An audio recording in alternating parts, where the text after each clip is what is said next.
Et si tout ce que tu pensais contrôler te détruisait, pourquoi continuer à insister alors que plus tu t'efforces, plus la vie semble te résister?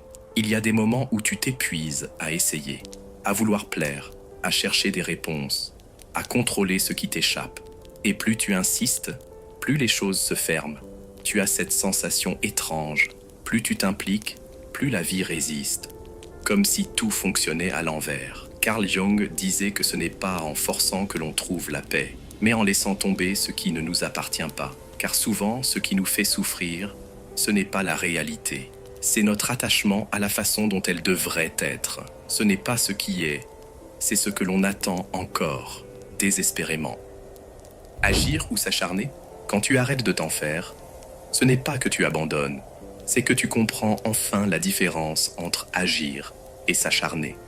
Tu réalises que toute l'énergie que tu mets à vouloir tout maîtriser te coupe de l'essentiel, ton calme intérieur, et c'est là que la vraie bascule commence.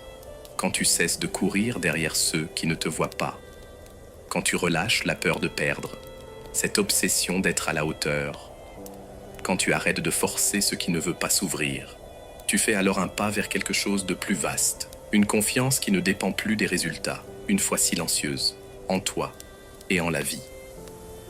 Peur ou liberté, ce détachement n'est pas de l'indifférence, c'est de la maturité, c'est l'intelligence de l'âme, qui comprend que certaines choses ne peuvent pas être changées, mais que notre regard, lui, peut toujours évoluer. Et parfois, ce simple changement de regard suffit à remettre les choses dans le bon sens. Derrière le besoin de tout contrôler, il y a souvent une peur profonde, la peur de ne pas être assez, la peur de perdre ce que l'on croit avoir gagné, la peur de se retrouver seul, face à soi-même. Alors on planifie, on anticipe, on surveille, mais cette vigilance constante finit par étouffer ce que la vie a de plus spontané. L'ego contre l'âme. Carl Jung observait une chose simple.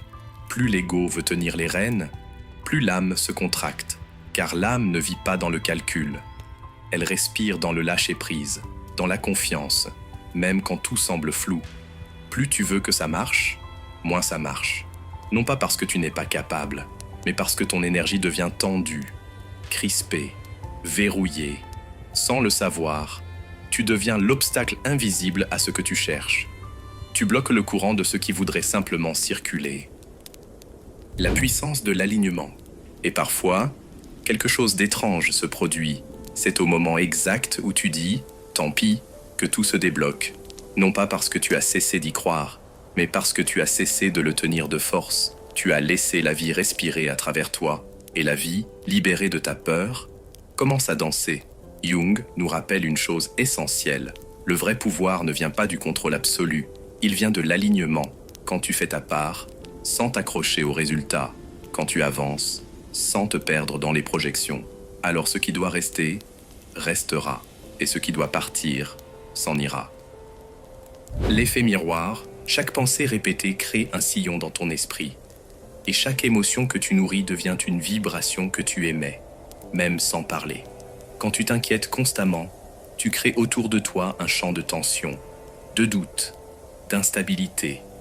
Jung disait souvent « Ce que tu refuses de voir en toi se manifeste à l'extérieur.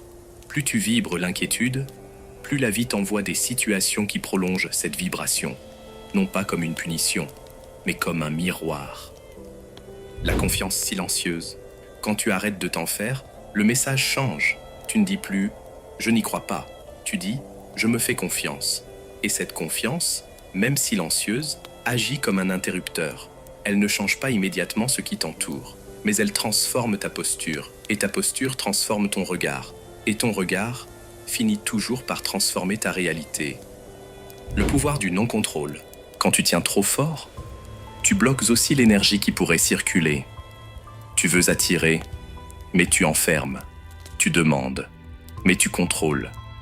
Et la vie n'entre pas par la force, elle entre par la confiance. Ce que tu laisses partir sans rancœur revient parfois. Et quand cela revient guéri. Et si cela ne revient pas, c'est que cela n'avait pas la force de rester. Jung disait que la nature profonde de l'âme est le mouvement. Elle sait où aller. Elle sait comment. Ton rôle n'est pas de tout contrôler. Ton rôle est de ressentir, de suivre le flux, de repérer les résistances en toi et de les relâcher une par une. Quand tu arrêtes de t'en faire, tu retires la main d'un volant que tu n'avais jamais vraiment tenu. Tu redeviens fluide, tu permets, et ce simple geste ouvre une brèche.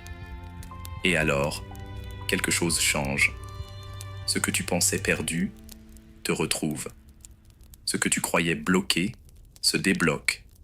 Ce que tu voulais forcer vient à toi sans bruit, sans lutte, sans condition. Parce que tu ne l'exiges plus, tu l'incarnes. Et soudain, tout commence enfin à fonctionner.